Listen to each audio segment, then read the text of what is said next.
Hey, what up? Well, welcome to the Focus Page. It's me, Mr. P again. I'm going to be giving you my newest DVD review.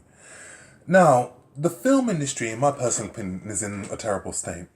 Where it once used to churn out original stories, and entertaining films, it is now in a state where it is just now sequels, reboots, and remakes of previously made films, which don't do any credits to the original. And it puts the film industry in a really, really precarious position. And it can make the viewer frustrated, like, okay, I've seen this all before, I've seen this in the previous film, I want to see something different, I want to see something original. So it's always refreshing when you see something that, is a breath of fresh air and makes you enjoy the cinema going experience even further. That film was released earlier this year and comes onto DVD this Monday. And I'm talking about the excellent Get Out, which was the directional debut of Jordan Peele. Now, Jordan Peele is an American comedy actor who's one half of comedy duo Keen and Peele. And they're an Emmy award-winning duo, and they've done several films together. And their latest and the film that they did together was Keanu, which was released in 2015. Now that film was co-written by Jordan Peele as well, and it was released to mixed to positive reviews, but it didn't do that well at the box office. But it was Jordan Peele's efforts as a writer and his debut as a director. His 2017 effort Get Out, which has everybody's eyes on Jordan Peele. Now this film was groundbreaking in the fact that it was made for $4 million. There was little to no promotion of the film anywhere in the UK. It was made by a first-time director, but having said that, it grossed over $252 million worldwide and grossed over $170 million in the US alone. And the film is the highest grossing film on an original screenplay, toppling the Blair Witch Project. Now, without giving too many spoilers away, now this film tells a story about Chris, played by Daniel Kaluuya, and his white girlfriend Rose, played by Allison Williams. And Rose takes Chris up to her family house for the weekend so that she can meet his parents. And it is there that they realize that Chris realizes that all isn't as it seems. And he starts to realize, some stereotypical elements, where there's a black maid, black worker, doing menial jobs around the house. And he realized that all isn't as it seems. And it was only until he scratches through the surface that he realizes that there are some terrible events that are going on in this house. Now, this film is groundbreaking in the fact that the cast is relatively unknown. Daniel Kaluuya and Allison Williams, they've done bit parts in various films. The cast is virtually unknown. There are no big name producers behind this behind this film.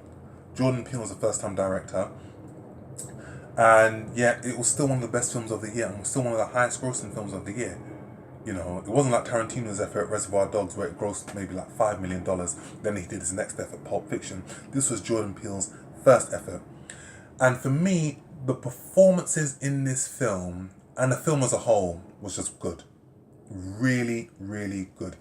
You can see when this film that, there's references to, Guess Who's Come to Dinner, where, the white girl brings home, the white partner brings home a black partner to meet the parents, and for me, the dialogue was good, the direction was good, and Jordan Peele, he really, really impressed me with this film. He's shown himself to be that he is as talented a writer and director as he is a comedian.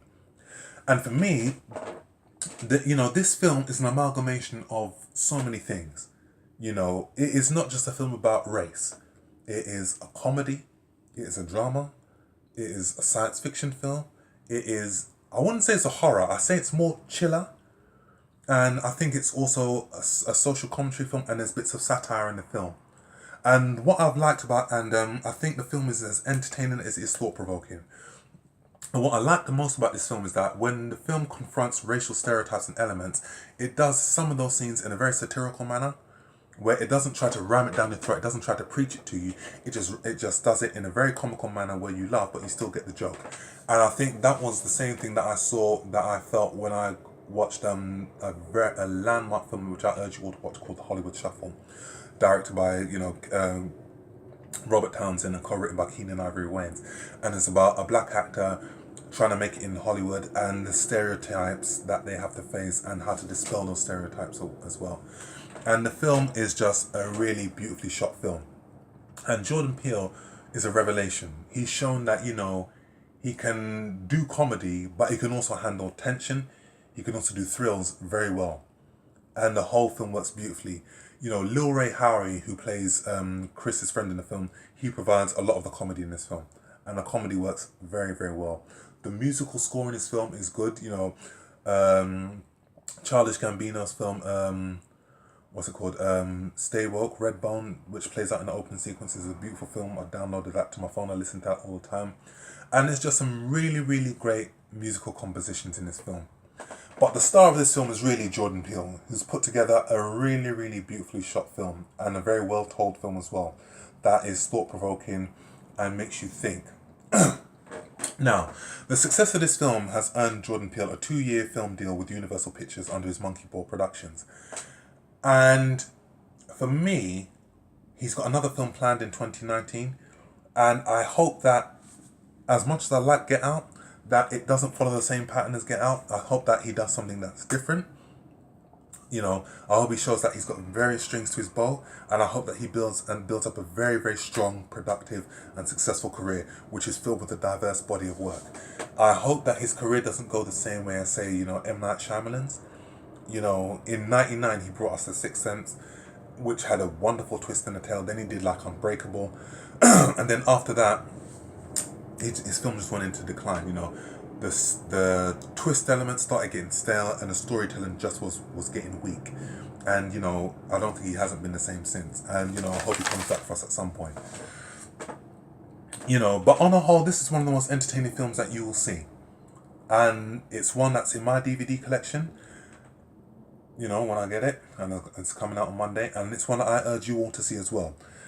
This isn't a black film. It's not one film that's aimed at one particular demographic. This is just a film that is just a very, very, very good piece of entertainment and thought-provoking at the same time. And when I went to the cinema to watch it, the whole demographic of the film was like mixed. You had white people there, you had black people there, you had Asian people, you had all people under there. So don't think that, because, it deals with particular subjects that I'm excluded from watching this film. No. This is an entertaining film. It's a good piece of entertainment, and it's something that you should watch. If you feel that, okay, well, I'm not black, I don't have to watch this film. Did you think that way when you saw The Fresh Prince of Bel-Air? Did you think that way when you saw The Cosby Show, or Oprah Winfrey, or Desmond's, or some of these landmark films, that had, black actors, or even the shows like Nevermind the Kumars, which is one of the highest grossing TV shows in Britain. These films, it doesn't exclude anybody. It is a good, entertaining film to watch. I highly recommend that you watch it if you haven't watched it. If it's one for the DVD collection, I highly recommend that you get it as well. I will give Get Out 9 out of 10. It is that good. So, folks, that's my DVD review. Tell me what you think about the film. Did you enjoy it? Did you watch Get Out? What would you like to see Jordan Peele tackle next? Feel free to subscribe to my page. Feel free to follow me on Instagram, on Facebook, and I will catch you again soon. Stay blessed.